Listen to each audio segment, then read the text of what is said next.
So in this chapter we are going to study about the early society. So here this early society is again connected with the time period of 600 BCE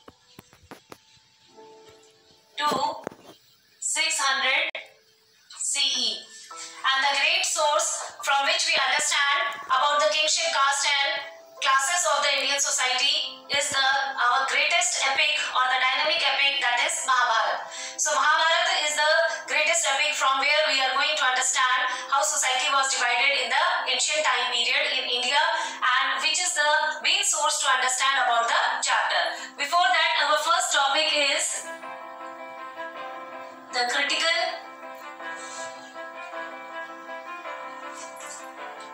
edition of Mahabharata.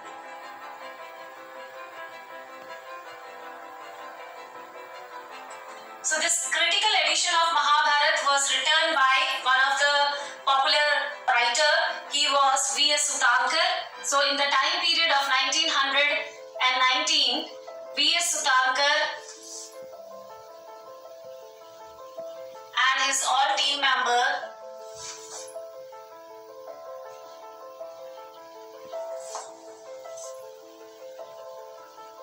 went to the different part of the country and bought the collection of script of Mahabharata, which is written in different language.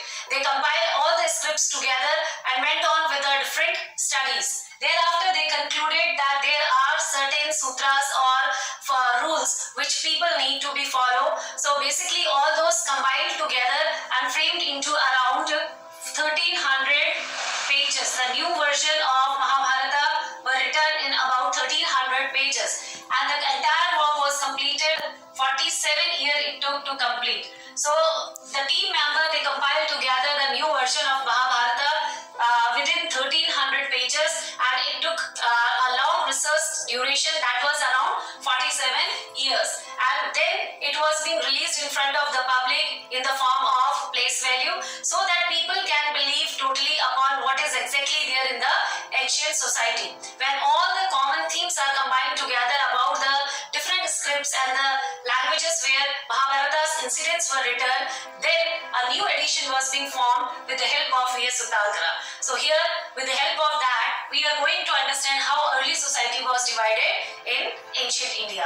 In previous chapter, children, we study about the rise of kings, farmers and lands, and that tells about the history, how settlement of the cities and towns took place, and the rise of kings and queens were expanding in our ancient time period. Now here in this chapter, we are going to understand about the social caste and the division of the society. So let's begin with the second topic. The critical edition of Mahabharata under the leadership of a noted Indian Sanskritist V.S. Sutankar and a team consist of dozens of scholars initiated the task of preparing a critical edition of Mahabharata. Its volumes were published in 1300 pages. The project took around 47 years to complete. From different parts of the country, Sanskrit version of the history or the story evident in the manuscripts were collected, believing that texts laid down in these texts were actually practiced, which were called as its face value. So our second topic is little broader, and the title is Kingship and Marriage. Thereafter is the rules and marriage practices. So let us understand first of all what is the meaning of kingship. Kingship is actually the relation when it is established with a blood relation.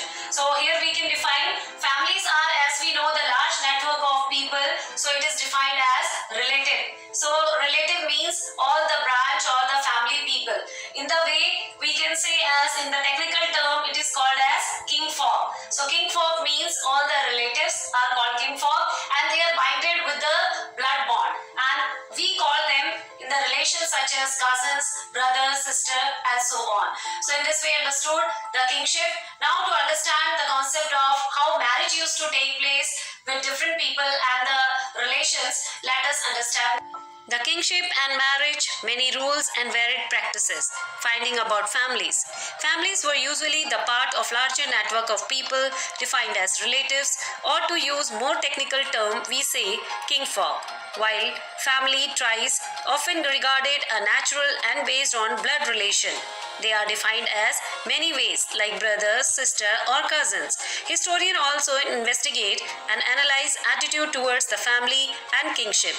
They provided an insight into the people's thinking. Let us see rule towards marriage. Women had no claim to the resources of the household. Gifts shared during the marriage is only the property received by girls from their parents. Girls had to follow exogamy system of marriage. Also, after marriage, girl had to adopt the gotra of her husband. Out of 8 forms of marriage, first 4 forms were considered as good and pure.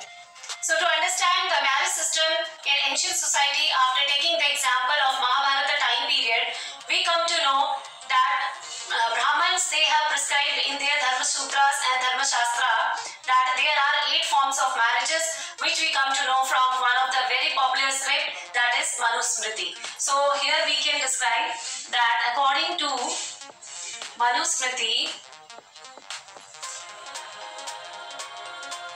there are 8 forms of marriages, and out of that 4 forms are very pure, and some of the 4 forms which is described in your NCERT books are: number 1, endogamy,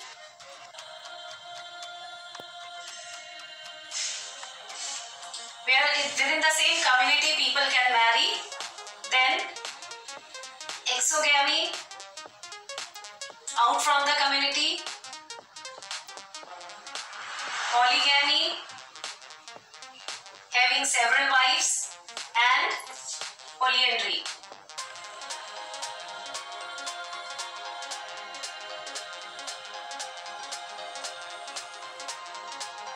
Where a wife has many husbands. So let us see more detail about this in slides.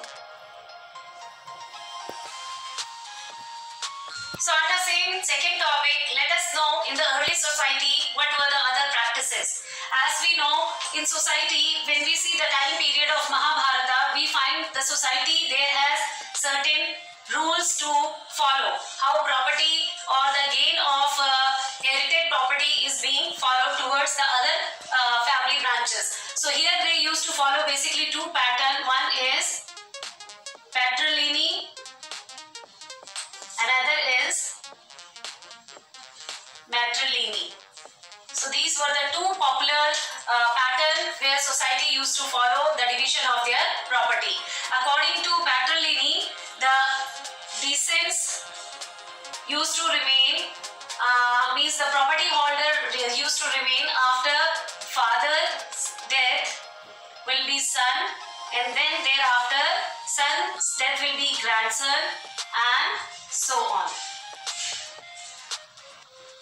So that pattern is called as patrilineal, and these all we understood from the great source, that is Mahabharata, because during the time period of Mahabharata war, we know this story is all about the fighting for the property or the land between the Kauravas and Pandava, and finally Pandava win and Kauravas get defeated. So in this way we come to know with the help of Mahabharata that people in the early society, they used to follow 2 types of property sharing. These were the patrilineal and matrilineal. So here matrilineal means the descendants will be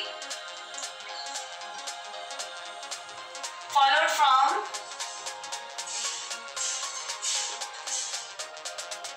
the property of mother.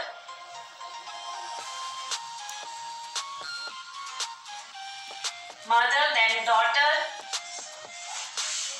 then granddaughter, so on. So that 2 pattern is being described in the early society. The idyll of Patrolini, Mahabharata described a feud over land and power between two groups of cousins, Kauravas and Pandavas, who belonged to a single ruling family, that of Kurus. A lineage dominating one of the Janpada. At the end, the Pandava emerged victorious. After that, patrilineal succession was proclaimed. While Patrolini had existed prior to the composition of the epic, the central story of Mahabharata reinforced the idea it was valuable. Under Patrolini, son could claim the resources, including Thorn in the case of king, of their father when they later died. Now the last subtopic of this module is, were mothers important?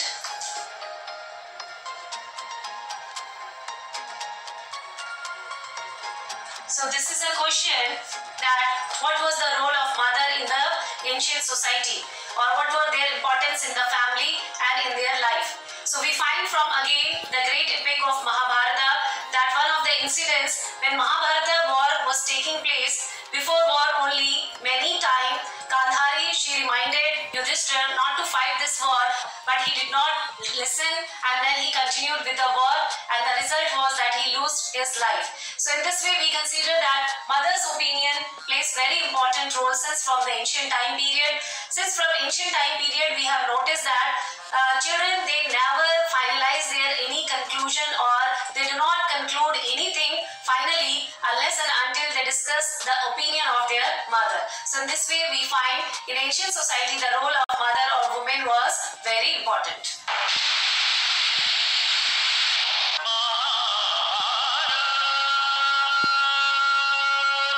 Now let's talk about the third topic, which is very interesting, that is social differences within and beyond the framework of caste. As we know, according to the Dharma Shastra and Dharma Sutra, the society was divided into four categories by the Brahmins. These were, the top one were the Brahmins, and then Kshatriyas, thereafter Shudras and Vaishyas. Here their work is also being categorized on the basis of these. Brahman, they talently and skillfully they divided the work of people so that there can be maintained a difference in the society.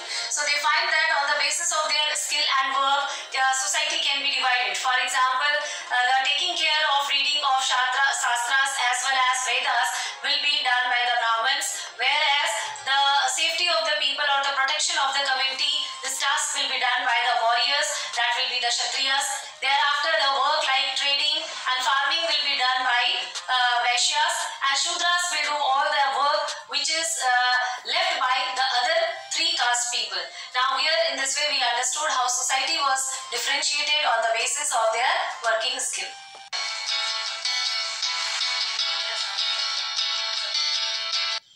Ancient Indians were divided into social classes. How this division reflects their attitude, deeds and responsibilities towards the society, let us see with the help of this short video.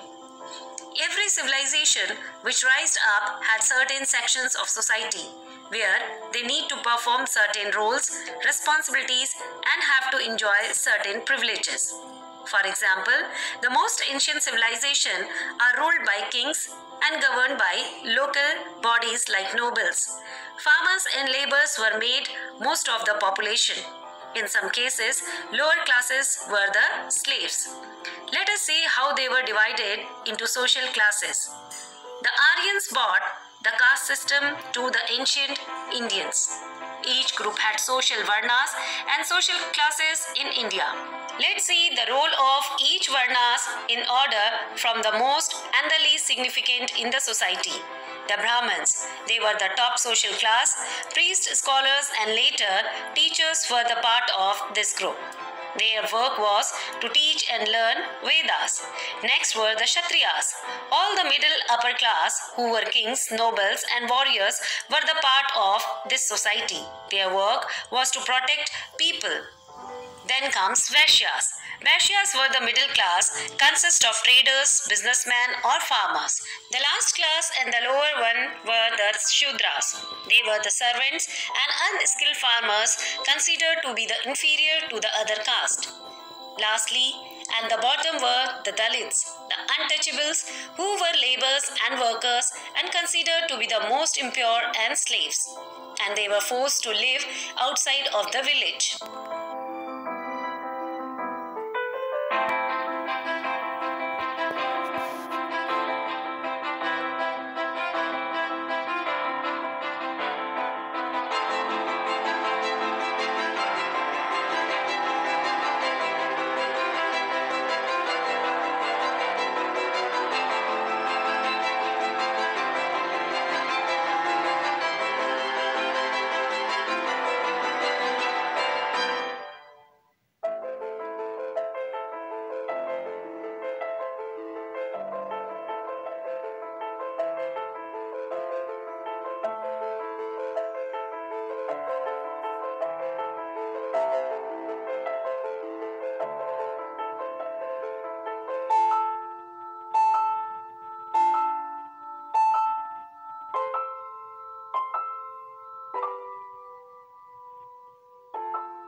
Now, according to Dharma Shastra, it is said that only Kshatriyas can become king. But we get many evidence in the history where non-Kshatriyas also proved and proclaimed themselves as a king. For best example, we find the rulers like Shakas, which came from the Central Asia. They established wonderful administrative system in India.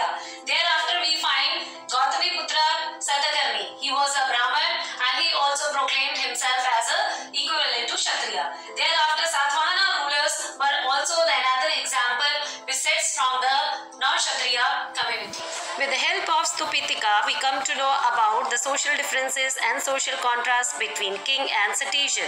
Earlier, they used to live in peace and believe in nature. Later, human being became increasingly greedy and then Mahasamanta started ruling upon them.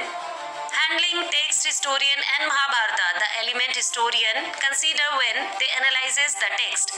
They examine whether the texts were written in Prakrit, Pali or Tamil, language that were probably used by the ordinary people, or the Sanskrit, a language which meant almost exclusive for priests and elites. Language and content of Mahabharata. The language of Mahabharata was written in Sanskrit, whereas the content of Mahabharata were divided into two sections, where the first section contained the stories and second deductive section contained the perceptions about the social norms. Let us see few clipping. The sun was rising and the mild ray started illuminating the sky. The troops on the either side looked powerful and energetic. Bhishma is the commander-in-chief of the Kauravas army, and Drishtyodumna, brother of Panchali, was the commander-in-chief of Pandava's army.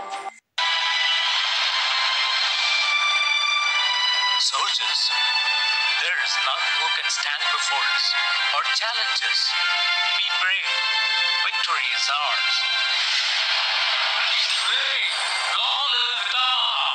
Victory to our commander. Do not get scared of Sri Krishna.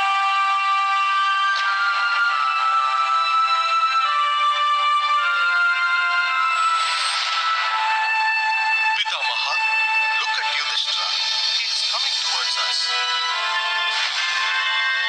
Why is he coming now? I think he is scared of us. He is coming to tender his apology. Duryodhana was observing this far from a distance. Karna, look, what does he want at this hour? Why is he coming towards us?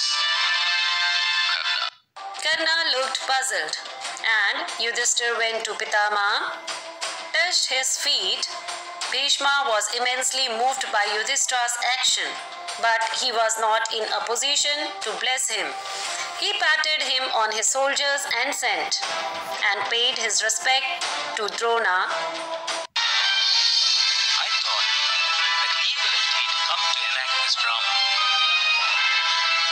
Karna, all his will come to an end. Do not worry.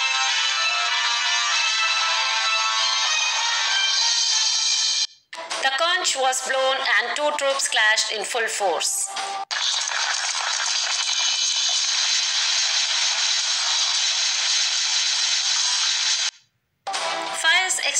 weapons from both the sides. The Kauravas were very powerful under the leadership of Bhishma. The Pandavas' army was unable to withstand of the offensive of the Kauravas' army. Many were killed in the Pandavas' army by the end of first day. When the sun started to set, the conch was blown, indicating the end of the war for the first day. Yudhishthira returned to his place with a heavy heart because of death of many soldiers. Yudhishthira, what is this? Shattered on the first day itself? Krishna, I am not worried about my life, but I am not able to tolerate the young boys dying. I really don't want this war. I don't even need this land, Krishna. Yudhishthira, what happened to you? I know that you're the son of Draupadi, and you don't want anything, but you have to fight for others. Forget the land. Did you forget the humiliation you and your brothers went through? How can you forget the way how Draupadi was humiliated? Krishna, why should others suffer for our sins? Yudhishthira, the right to fight is the most important dharma of all. You are a true Kshatriya. A true Kshatriya will fight for what is right. Everyone born die one day, including me. But you should live for others' happiness. You should avenge the insult suffered by your brothers and your wife because of your game with Duryodhana. Krishna, Yudhishthira, whether you were cheated or not is immaterial to me. You agreed to play with Duryodhana and Shakuni, did you not? I am sorry, Krishna. Every day the guilt kills me. I understand, Yudhishthira. You are a kind-hearted man. But remember, when others have suffered for our mistake, it is your duty to fight for them. It is your duty. Do not bother about the consequences. Victory is yours. Krishna embraced Yudhishthira. Krishna, I feel relieved after speaking to you. The second day of the battle, the creeping of birds indicated the arrival of sun. The troops got ready and lined upon the battlefield. The troops clashed with each other. The Kauravas were very confident and Arjuna looked confused. Arjuna, I am your charioteer. Give me orders. Krishna, as long as Bhishma is heading the Kauravas, none dare confront the Kaurava army. Then kill Bhishma. I didn't mean that. Then what do you want to do? If I face Bhishma and engage him for some time, our troops can the Kaurava army. All right, as you please. Krishna, take me to the place where Bhishma is facing the troops.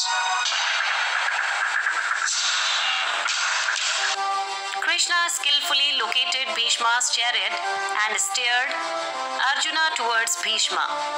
Arjuna showed his might against Bhishma, but Bhishma was really tough in the meantime. An assistant of Bhishma by name Satyaki, king of Somaksha, killed the charioteer of Bhishma, and Bhishma's horses, with no one to control them, plotted forth carrying. Bhishma went away from the battlefield, and Kaurava's army had suffered great losses at the end of second day. On 18th day of the war, Duryodhana faced with Bhim. He was wounded and killed by Bhima. Bhima struck Duryodhana on his thighs and fulfilled the vow made by him to Draupadi. The 18th day war ended. Aftermath of war. At the end of 18th day, only 10 warriors survived the war.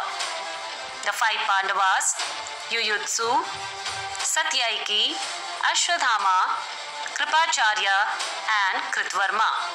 Yudhishthira was crowned king of Hastinapur.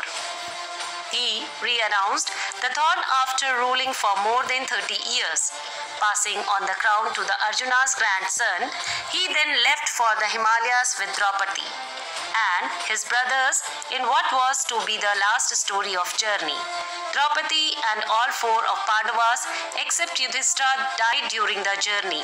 Yudhishthira, who always stood by righteousness, was invited by Indra to enter to the heaven as a moral.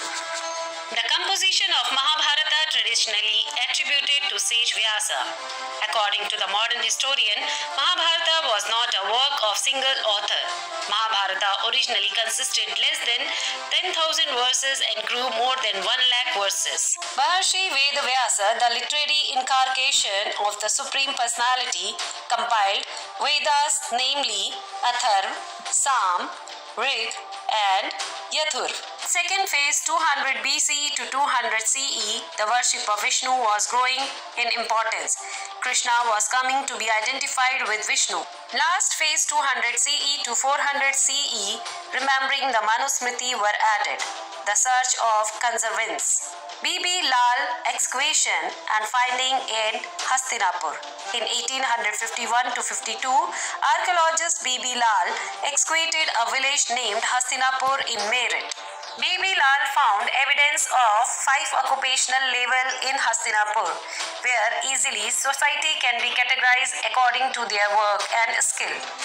B.B. Lal noted about the houses of second phase between 12th to 7th century BCE. But there were no definite plans of house found. The walls were made of mud and mud brick. Soap jars and bricks drains were used for draining out refuse water. Terracotta ring wells may have been used both as wells and drainage pits. Let us understand polyandry system of marriage at the time of Mahabharata by taking the example of Draupadi's marriage. Polyandry gradually fell into disfavor among the Brahmins, who reworked and developed the text through the centuries. Drupada was the king of Panchala. He had beautiful daughter named Draupadi and his son Drushtodra. The Drupada king was preparing for the swayamvar of his daughter. In his swayamvar, the bride can choose her husband from all eligible kings. All kings from far and near were invited. A pool was fixed in the center of hall. On the top of it, a fish was attached, which was kept in rotation. Beneath that, pool of water was kept, in which a reflection of the fish could be seen. The kings have to aim at using reflection and shoot the eye of the fish. Pandavas also participated in this swayamvara. Stay seated, my brave kings. I welcome you all to the Swayamvar of my beloved daughter Draupadi. My daughter will be married to the most talented king, the king who shoots the eye of the fish, looking at the reflection in the water. Good luck to you all. As per the instructions of Her Majesty, the Swayamvar commences. First comes the king of Kalinga to aim at the fish.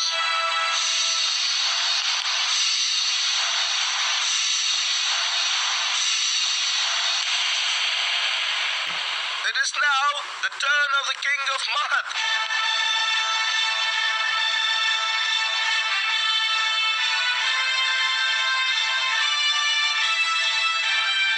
The brave king of Jarasan shall try his luck.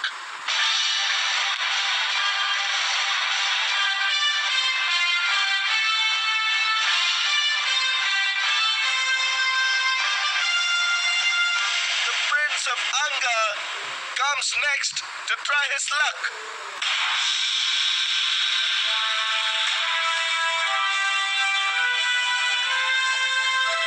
Wait, King of Anga, I don't want to get married to the son of a chariot. And now it is the turn of the prince of Hastinapur, the elder son of Dhritarashtra, the brave Duryodhana.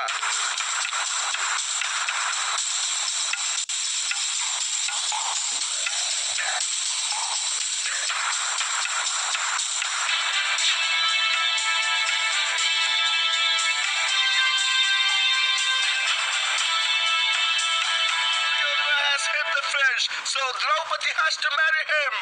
No, it's not right. He hasn't shot the eye of the fish, so he's not the rightful winner. But he has shot the fish. If you give me a chance, I will shoot the eye of the fish. How can a Brahmin be an archer? All right, try your luck.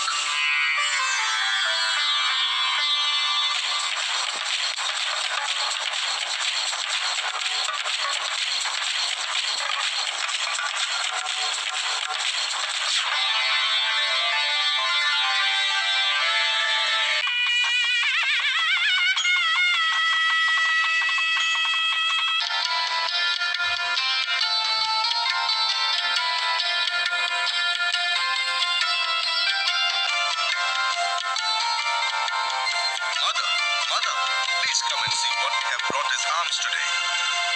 Whatever it is, share equally among yourselves.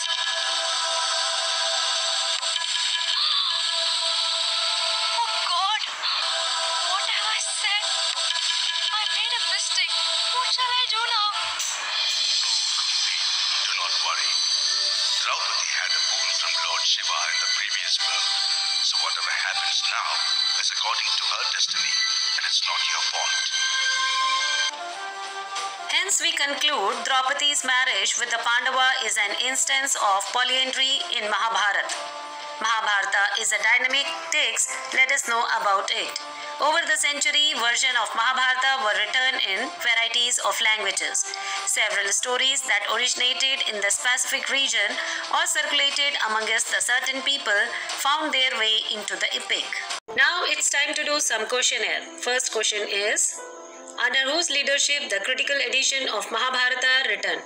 V.S. Sudha Shankaran, V.S. Suktankar, V.S. Madhu Suktankar, or none of these. Next question is, Duryodhana and his brothers were known as Kauravas, Pandavas, Malchis, or Nishada. Third question is, according to Shastra, only dash could rule the country. Brahmins, Kshatriyas, Vaishyas, or Shudras. Who composed Mahabharata in ancient India? Kautilya, Manusmriti, Valmiki, or Pandava? Next question is, according to Mahabharata, which character followed polyandry marriage? Draupadi, Panchali, Kunti, or Gandhari?